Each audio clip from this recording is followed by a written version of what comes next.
안녕하십니까, 김병숙입니다. 저는 한국직업상담협회 이사장으로 있으면서 경기대학교 직업학과 교수로 재직했었습니다.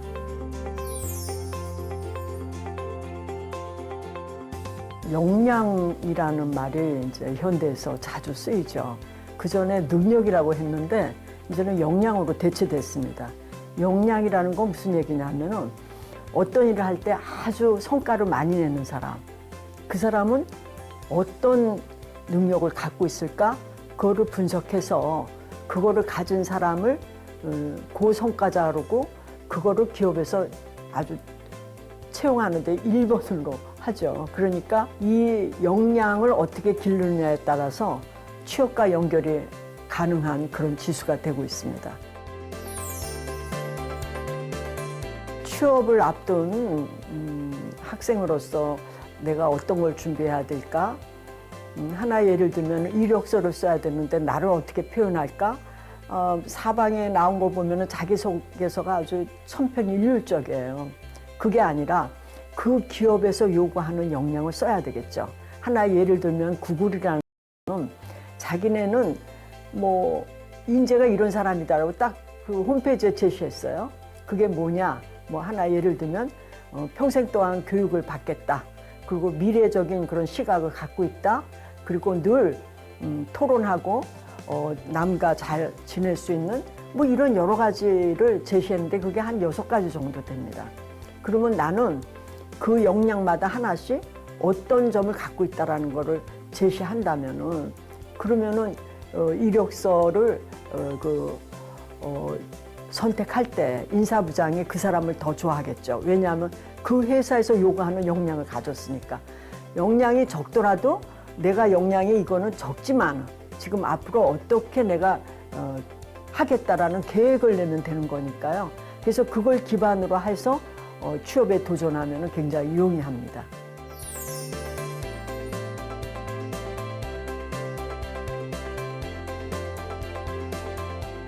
우리가 역량이라는 거를 직무도 보지만 마음도 보고 행동도 봐요.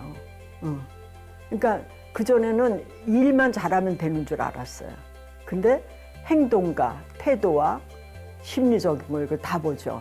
하나 예를 들면은 과장이 밑에 사람한테 일을 시켰습니다. 근데 일을 시킨 거 그것만 딱 해서 주는 사람이랑 그 일을 하면서 노하우를 축적해서 아니면 또 과장이 지시한 것 중에 맞지 않은 부분, 이런 부분을 건의하거나 이런 사람을 봤을 때 이 과장의 입장은 후자를 더 좋아하겠죠. 내가 그 시각을 어떻게 갖느냐. 기업에서 아니면 취업처에서 요구하는 역량이 이런 쪽이라면 나는 그런 쪽으로 어떤 부분이 모자라지만 내가 이런 쪽으로 더 관심을 가져야 되겠다. 이렇게 하는 그런 가이드가 될 수 있죠.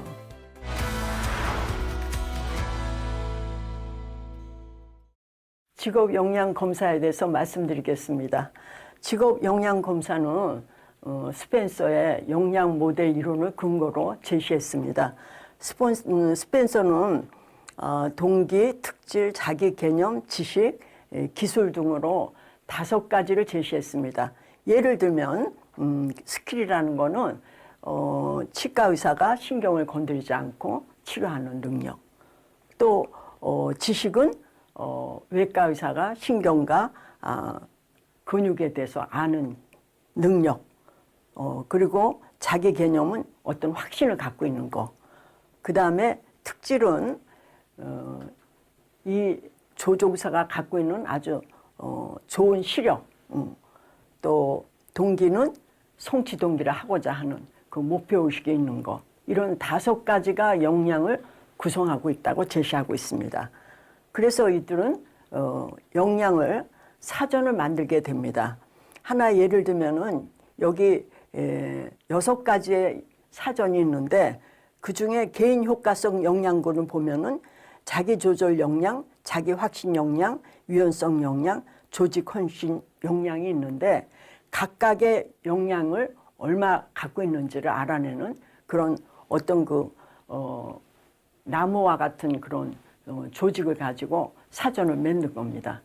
그래서 이거에 따라서 각 직무가 어떤 영양이 필요한지, 그러니까 계획효과성 영양군 중에서 특별히 자기윤학식 영양이 더 많다, 이런 걸 표시하는 거죠. 그 다음에는 직무 분석에 대해서 말씀드리겠습니다. 그러니까 영양은 직무 분석과 연결되어 있습니다. 그 직무가 어떻게 구성되어 있느냐에 따라 어떤 영양을 요구하고 있게 되는 거죠. 그래서 직무 분석은 지금 직업 분석, 직무 분석, 과제 분석 단계로 구분하고 있습니다. 그 분석 단계가 굉장히 철저한 단계에 의해서 최종적으로 직무가 나오고 그 직무에서 요구하는 역량을 도출한다, 이런 절차를 수행하고 있습니다. 직무 분석의 목적에 따라서 방법이 여기 제시된 대로 최초 분석, 비교 확인, 현장 분석 또는 대입헌법, 이렇게 얘기하고 있습니다. 검사의 구성 요소를 보겠습니다. 검사는 직업 가치에 대한 외재적 가치, 내재적 가치 두 가지로 구분되고 있습니다.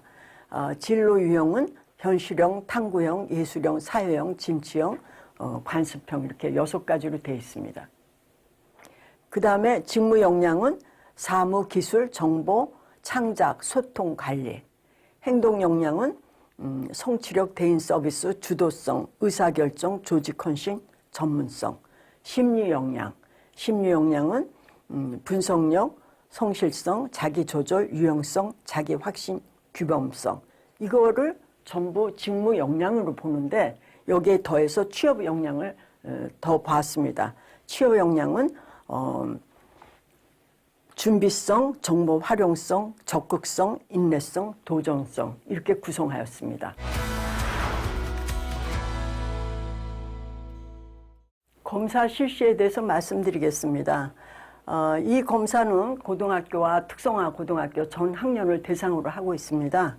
검사 문항과 소요 시간을 보면은요, 362문항이 있고 50여 분이 소요됩니다. 유의사항은 맨 처음에 이 문항을 봤을 때 답한 것이 가장 정답입니다. 그러니까 각 문항마다 오래 생각하지 말고 즉시 생각되는 거를 체크하면 맞는 겁니다. 그 다음에 여러분은 아마 검사 결과를 이러한 형태로 받아보실 겁니다. 이 검사 결과에 대해서 자세한 세부적인 안내를 드리겠습니다. 맨 처음은 이 검사 결과가 유효한지를 제시하는 건데 보통 학생들은 다 유효합니다. 반응률과 일관성을 보기 때문입니다. 직업 가치는 외재적 가치, 내재적 가치에 요인별로 제시되어 있습니다. 그래프로 나타냈는데요. 보시다시피 이 학생은 외재적 가치가 높은 학생입니다. 그래서 그거에 대한 해석을 밑에 제시했습니다. 그 다음은 진로 유형입니다. 진로 유형은 대단히 중요한 이 코드인데요. 이 코드에 의해서 이 학생이 갖고 있는 역량과 비교하는 기초가 되는 그러한 중요한 그런 제시된 내용이죠. 여기 보면 사회진취 관습형으로 되어 있습니다. 사회진취 관습형이라는 것은 사회형에 대한 내용, 진취형에 대한 내용, 관습형에 대한 내용을 해석을 해드려서 어떤 부분에 일을 잘할 수 있는지를 제시했습니다. 다음은 직무 역량의 각각의 영역별로 요인별 지수와 그 수준을 나타냈는데 각각의 요인에 대한 그 해석도 여기 제시했습니다. 물론 이게 맨 처음에 읽어보시면은 감이 안 오실 수 있습니다. 왜냐하면 직무라는 거는 굉장히 어려운 단어들이 많기 때문에. 그렇지만은 각각의 요구하는 역량을 좀 더 쉽게 알려드리기 위해서 해석과 그리고 지수와 수준을 제시했습니다. 다음은 행동 역량에 대한 것입니다. 그래서 행동 역량에 대한 똑같은 요인별 해석과 지수와 수준을 제시했습니다. 그 다음에 심리 역량입니다. 심리 역량은 각각의 요인별 특성과 지수와 수준을 제시했는데 여기에 특히 이 심리 역량의 높은 거를 요인을 볼 수 있습니다. 그 다음에는 취업 역량입니다. 취업 역량은 지금 특성화 고등학교 학생한테는 대단히 중요한 요소이기 때문에 어떤 것이 가장 높은지, 그리고 미흡한 점이 있는지 이거를 고려할 필요가 있는 그런 지표이기도 합니다. 아까 말씀드린 대로 진로 유형에 대한 코드가 세 코드가 나왔습니다. 그 코드에 의해서 가장 적합한 직업, 고려해 볼 만한 직업을 여기 제시했습니다. 직업들은 1402개 판정에 의해서 각각의 군별로 되어 있기 때문에 전체를 보시고 가장 거듭되는 직업이 가장 좋은 직업이라 이렇게 말씀드릴 수 있습니다. 종합의견은 이 전체를 요인별로 통합해서 종합적인 결론을 내리는데 주력했습니다. 그래서 이 내용을 보시면은 각각의 요인별 제시된 그거와 어느 부분이 어긋났는지, 어느 부분이 서로 조화가 되는지, 어느 부분이 더 보완돼야 될 것이 있는지 그런 거에 대한 걸로 제시를 했기 때문에 이 내용을 잘 보셨으면 좋겠습니다. 그 다음에는 이제 학부모님께 드리는 내용입니다. 그래서 학부모님은 어떤 부분을 학생을 지원을 해 주십사 이렇게 부탁의 말씀을 드렸습니다. 다음은 선생님에 대한 결과표입니다. 그래서 결과표가 이렇게 제시되어 있습니다. 특히 역량 중에 낮은 학생을 이렇게 저희가 명단을 제시를 해드릴 예정입니다. 지금 저희 검사의 특징은 이 진로라는 거는 학생이 점점 변하고 있기 때문에 이것은 학업 성적과 비교하지 않는 그러한 독특한 점수를 제시하고 있습니다. 그래서 오관척도지만 매우 높음, 보통, 미흡, 낮음으로 제시했습니다. 그래서 이 지수 차이도 70에서 30 사이, 40점 내에서 움직이도록 아주 간격도 촘촘히 한 거죠.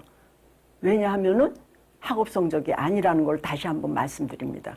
지금 현재 학생이 또 이것이 성장해서 이 점수가 변할 수 있습니다. 그래서 이 부분을 각각의 다르다는 이 부분을 봐주셨으면 좋겠어요.